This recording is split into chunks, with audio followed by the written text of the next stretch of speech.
In today's discussion, we explore the growing conflict between expanding data centers and the property rights of local residents. This video has been designed in an audio-friendly format, allowing you to listen comfortably without needing to watch the screen. Whether you're driving, gardening, relaxing, multitasking, or visually impaired, you can enjoy the content much like a podcast. Simply press play and listen along. Welcome to the debate. Imagine a single building complex that will consume, more electricity than 38 individual U.S. states combined. Wow. Yeah, it's wild. Not a new megacity and not a massive military installation. We are talking about a single sprawling data center in the Texas Panhandle, a facility so massive you can drive for 5 miles in a straight line, make a right turn, and drive another 5 miles before leaving the property. That is just a completely mind-boggling scale. It really is. So today we are exploring the profound societal friction occurring across America due to the massive installation of these data centers. We're specifically focusing on the growing outrage over private property acquisitions, local community impacts, and the sheer physical footprints of the digital age. Right, and this isn't, an abstract technological transition playing out in corporate boardrooms. We're looking directly at first-hand accounts and community reports detailing the aggressive expansion of these data centers in places like Georgia, Texas, and New Jersey. Exactly. And the consequences on the ground for everyday citizens are incredibly severe and, frankly, deeply alarming. Which brings us directly to the central question we are exploring today. Is this explosive expansion of data center campuses a painful but legally conventional infrastructure rollout required for our modern digital age? Or does it represent an unchecked, poorly regulated corporate overreach that fundamentally violates individual property rights and community safety? Right. My perspective is that while the scale of this build-out is undeniably unprecedented, this expansion utilizes established legal mechanisms like utility easements and local commissioner approvals that are fundamentally necessary to construct the infrastructure of the modern world. Yeah, and I have to strongly push back on that framing. When you look closely at the human toll, the environmental degradation, and the incredibly aggressive corporate tactics being deployed, this isn't standard infrastructure development. It demonstrates a systemic failure that is actively stripping Americans of their property rights, their safety, and their well-being. Well, let's start by looking at the sheer physics of what is happening, because I think a lot of the outrage stems from a misunderstanding of what the modern internet actually requires to function. Okay, fair enough. We've been sold this metaphor of the cloud, right? Like it's something ethereal, weightless, invisible. But the physical reality of data processing, especially with the exponential rise of artificial intelligence, is incredibly heavy. Oh, absolutely. Yeah. When you run a complex AI query, you aren't just pinging a static hard drive somewhere. You are activating thousands of high-density processors simultaneously. Those servers run incredibly hot, and they require staggering amounts of space, electricity, and industrial cooling systems to prevent them from literally melting down. Which means we are effectively taking heavy industry-like, the equivalent of a roaring industrial blast furnace, and zoning it right next to suburban subdivisions and rural family farms. Exactly. It is heavy industry. If we look at the statistics for the planned data center in Texas I mentioned earlier, Project Matador, it perfectly illustrates this absolute necessity. 18 million square feet, twice the power of all the homes in the entire state of Texas combined. It's just staggering. It is. But because these facilities act as the core utility engines of the 21st century, local governments and utility companies, like Georgia Power, for instance, are using standard civic frameworks to extend power lines and support the grid. The friction you're seeing is the harsh but necessary growing pain of vital modernization. I come at it from a different way. Calling this vital modernization completely masks a devastating usurpation of private property. We cannot just point to the necessity of data and ignore exactly how we are obtaining the space for it. Okay, but the mechanisms... Let's look at the mechanisms you just mentioned, like easements. We really need to define what that actually means for a homeowner. An easement doesn't mean the government or the utility company simply buys your house at a fair market rate and you move on. Right, you still own the land. Exactly. You still technically own your land, and you still pay property taxes on it, but the utility company is granted the legal right to bulldoze a path right through your property.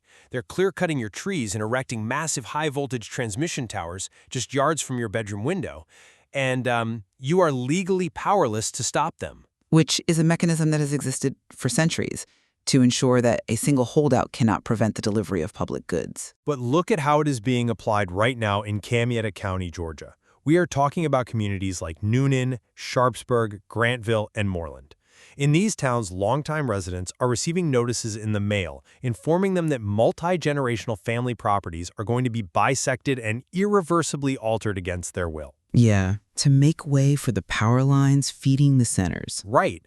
We are talking about at least 30 people in this one county directly losing control of their land. Some of these are elderly individuals who simply do not have the hundreds of thousands of dollars or the physical energy to fight a massive utility company in a multi-year court battle. Look, you are focusing on the emotional devastation in Camietta County, which is undeniable. It is a terrible thing to experience. But to understand why this is happening, we have to separate that emotion from the civic machinery. I'm not sure you can separate them when it's people's homes. Well, legally speaking, these aren't rogue corporate land grabs. Despite the local petitions and the very understandable outrage from residents, the local commissioners legally approved these data center projects.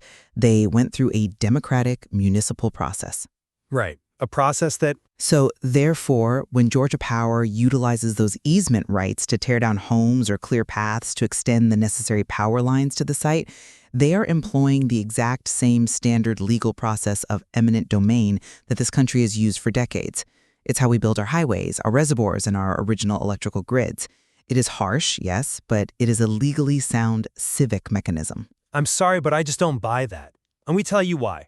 Just because a mechanism is technically legal does not mean it isn't being abused as a loophole to prioritize private corporate interest over the rights of everyday citizens. How is it a loophole, though?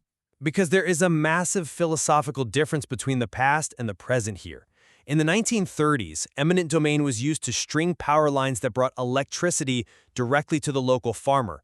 It fundamentally improved the life of the person whose land it crossed. That's true, but... Today, eminent domain is being used to take land from the local farmer, not to power their town, but to power a private server farm rendering algorithms for users halfway across the globe.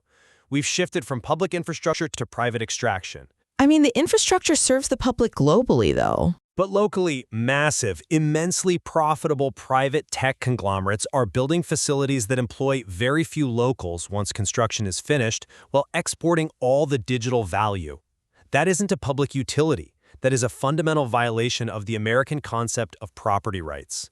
Okay, but if we accept that the digital economy is as essential to modern society as electricity was in the 1930s, aren't easements the only practical way to build a grid?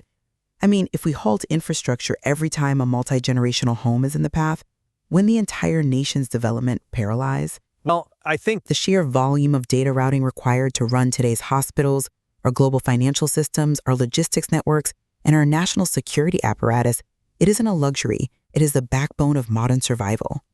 If we agree that these data centers have to exist somewhere, then the power lines have to cross someone's land. the difference is the unprecedented scale and the profound, localized environmental consequences that come with that scale. You mentioned the monumental footprint of Project Matador in Texas earlier. You framed it as this astonishing feat of engineering. Because it is. But what does that monumental scale actually translate to for the people forced to live on the perimeter of these projects? It translates to localized disaster. Let's look closely at the evidence from Cumberland County, New Jersey. The integration of meta data centers into the local infrastructure has completely devastated the community's basic standard of living. In terms of construction disruptions? Yeah, far beyond construction. Let's talk about the water. Data centers of this size require massive evaporative cooling systems. They draw millions of gallons of water from municipal supplies. Right. The thermal management is intense. Exactly. And when a facility pulls that much volume, it fundamentally changes the pressure and flow dynamics within the local pipe network. It creates shear forces that scrape decades of built-up sediment off the inside of local water mains, sending it directly into residential sinks. Oh, wow. Yeah. Residents in Cumberland County report they can no longer drink their tap water. They are forced to rely entirely on bottled water just to survive in their own homes. One resident even reported pulling a load of white laundry out of the wash, only to find it completely ruined and stained by thick brown water. Well, okay, that is clearly a massive infrastructural failure, yes. And it doesn't stop at the water. The light pollution from these massive 24/7 industrial campuses is so intense that residents say they no longer need to turn on nightlights inside their own homes. That's significant. And the hum of the cooling fans creates a constant low-frequency vibration that penetrates residential walls. And perhaps most alarming of all, local emergency rooms are seeing a spike in asthma-related visits directly linked to drops in air quality since the centers began construction and operation. You cannot compare an 18 million square foot campus to a standard utility substation. It is a massive environmental imposition that is actively harming people. That's an interesting point, though. I would frame it differently. The environmental frictions you are describing, the degraded water systems, the increased noise, the heavy light pollution, these are absolutely unacceptable impacts on residents. Totally unacceptable. But they are symptoms of rapid industrial zoning, not inherently a reason to permanently halt digital infrastructure. These are problems that can and should be solved through better municipal regulation and proactive infrastructure reinforcement. But the municipalities aren't solving them, they are buckling under the pressure. Because they are navigating a learning curve. I mean, for instance, in that same New Jersey community, reports show one resident whose gas and electric bill is now higher than their car payment. Right, which is insane. Why does that happen? It happens because when a massive industrial facility pulls gigawatts of power from the local grid, the utility company has to rapidly upgrade substations and generation capacity. And instead of forcing the tech giant to bear the full cost of that capital expenditure, the utility bakes those upgrade costs into the general rate base. Meaning the local residents pay for it. Right. Local residential customers are effectively subsidizing the infrastructure for the data center. That is a failure of local utility management and state regulators to properly insulate residential rates from industrial demand. It means the municipality needs to demand better buffering zones, stronger water filtration mandates, and heavily regulated lighting ordinances before they issue the permits. Yeah, but It does not negate the necessity of the infrastructure itself. We don't stop building airports because jet engines are loud, right? We build better sound walls, enforce flight curfews, and mandate soundproof windows for surrounding neighborhoods. That analogy relies entirely on the assumption that there is genuine oversight, accountability, and expertise governing these projects. And the evidence strongly suggests there is absolutely none. The municipalities are completely outmatched by the sheer capital and speed of the developers. You think they're completely outmatched? Completely. To understand why this is happening so recklessly, we have to look at the mechanics of the tech and capital markets right now. Let's go back to Project Matador in Texas, the largest data center development in the world. The wild fact about that development is that the company building it has absolutely no prior knowledge of or business in data centers. Zero. Which sounds shocking at first glance. I agree. It should be shocking. Why is a company with zero tech experience building a facility that requires more power than 38 states? Because these massive data centers are essentially just incredibly specialized real estate plays. Right. The developers rush in, secure the massive tracts of cheap land, negotiate the massive power permits with the state, build the concrete and steel shell, and then lease that capacity back to tech giants like Meta, Amazon, or Google. It is a pure land rush. It is a gold rush for energy brokeraging, not a carefully planned technological rollout. And when you have inexperienced real estate developers building infrastructure of this magnitude, driven entirely by speculative leasing, the potential for catastrophic engineering and environmental oversight is massive. But the problem goes even deeper than corporate inexperience. It extends to the active suppression of public dissent when these failures inevitably occur. Are you referring to the pushback at local town halls? I am referring to the digital erasure of citizens trying to sound the alarm. Look at the story of a resident named Ansley from Coweta County, Georgia. She is one of the people whose family is directly affected by the Georgia Power land grabs. She decided to use her voice. She made TikTok videos exposing exactly what was happening on the ground, explaining how people were losing their family properties against their will, showing the reality of these easements, and trying to rally her community. Okay, and what happened? Her videos were banned. The platform claimed they were violating community guidelines. Which is a remarkably opaque justification. Exactly. She was simply telling the truth about what a massive utility company was doing to her local community, and she was blocked and threatened with the loss of her entire account. This creates a deeply chilling effect. I can see how that feels completely unfair. Think about the irony here. Her land is being taken to build the physical infrastructure for the internet, but she is simultaneously banned from using that very internet to speak out about it. Residents are left feeling that not only do they have no right to their land in America, but they also have no freedom of speech to even complain about it. It is an unaccountable, closed-loop system that actively silences the very citizens it is displacing. I'm not convinced by that line of reasoning because we have to carefully separate the actions of a private social media platform from the civic mechanisms of property law. I mean, can you really separate them? The moderation of Ansley's TikTok account is deeply concerning, and questions about algorithmic censorship and corporate moderation policies are incredibly important debates. But platform censorship is a completely separate issue from municipal eminent domain. TikTok taking down a video doesn't mean the local county commissioner in Georgia didn't hold a legally mandated public hearing before approving the data center zoning.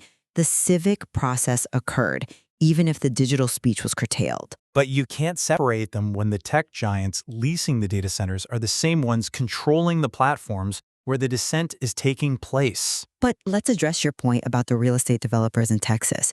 You framed the inexperience of the Project Matador developers as a symptom of a reckless gold rush. Because it is. Economically speaking, though, in a booming, rapidly emerging sector, it is incredibly common for non-specialized developers, real estate investment trusts, and capital groups to enter the space first.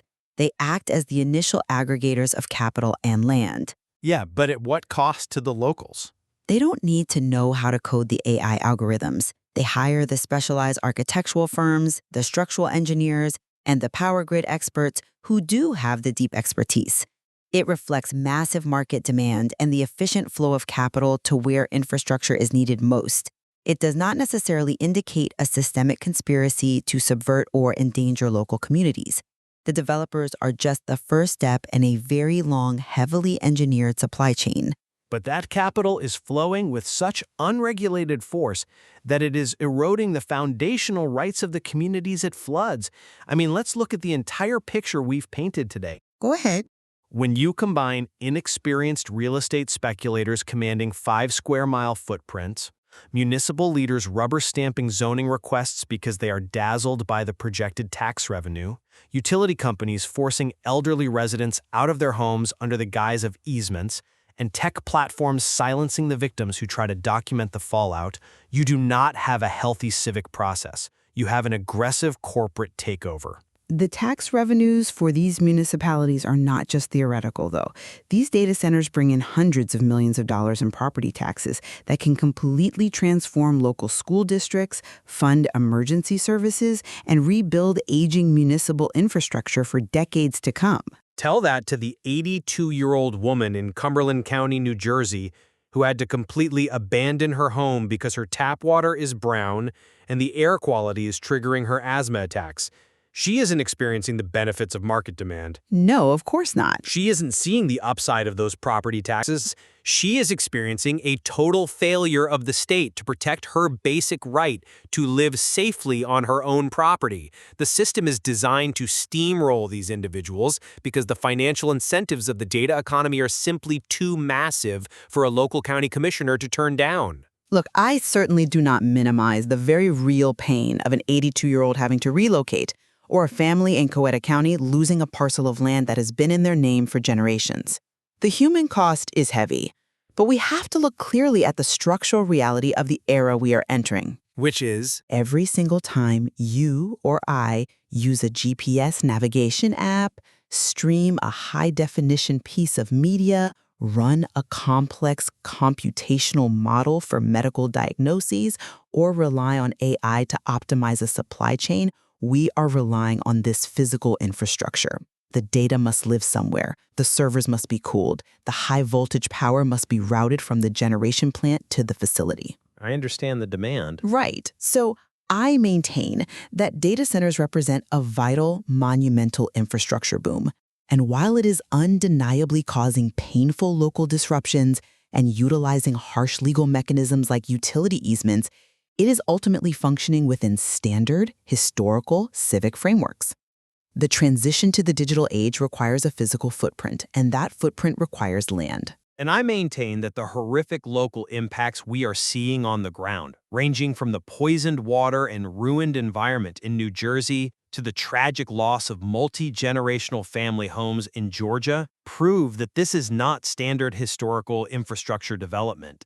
Wow. It is fundamentally an unaccountable corporate overreach that has stripped Americans of their basic property rights and their community safety. A society that prioritizes the uninterrupted cooling of a private server farm over the clean drinking water and ancestral homes of its own citizens is a society that has lost its way. It is clear that we are looking at two sides of a profoundly complex coin here. We both agree that the human toll we are seeing in these communities is deeply troubling, and we certainly agree that the sheer scale of the resource consumption, like the massive power requirements in Texas and the intense water demands in New Jersey, is staggering. The physical demands of the cloud almost defy human comprehension. They do, and the tension really lies in how we weigh those massive, incomprehensible numbers against the fundamental, deeply personal rights of the individual homeowner standing in the path of the bulldozer. Exactly. Our disagreement remains centered on whether this physical disruption is an acceptable, legally sound cost of modern technological progress, or a fundamental violation of American land rights and community sovereignty. Grappling with the intersection of massive global technological demand and localized community rights requires looking deeply at these multiple perspectives. Absolutely. The legal framework of an easement may be clearly defined on paper, but the moral and human implications of enforcing it are anything but. There is certainly much more to explore in the source material regarding this vital issue. The accounts from these local communities are still emerging every day, and as the physical footprint of these data centers continues to grow, so too will the national debate over how we integrate them into our society without destroying the communities that host them. Which brings us back to where we started. The map of our country is being redrawn in real time.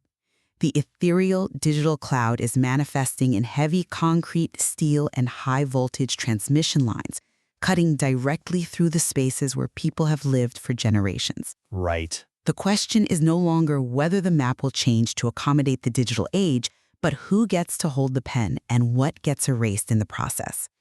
We leave that for you to consider. Until next time.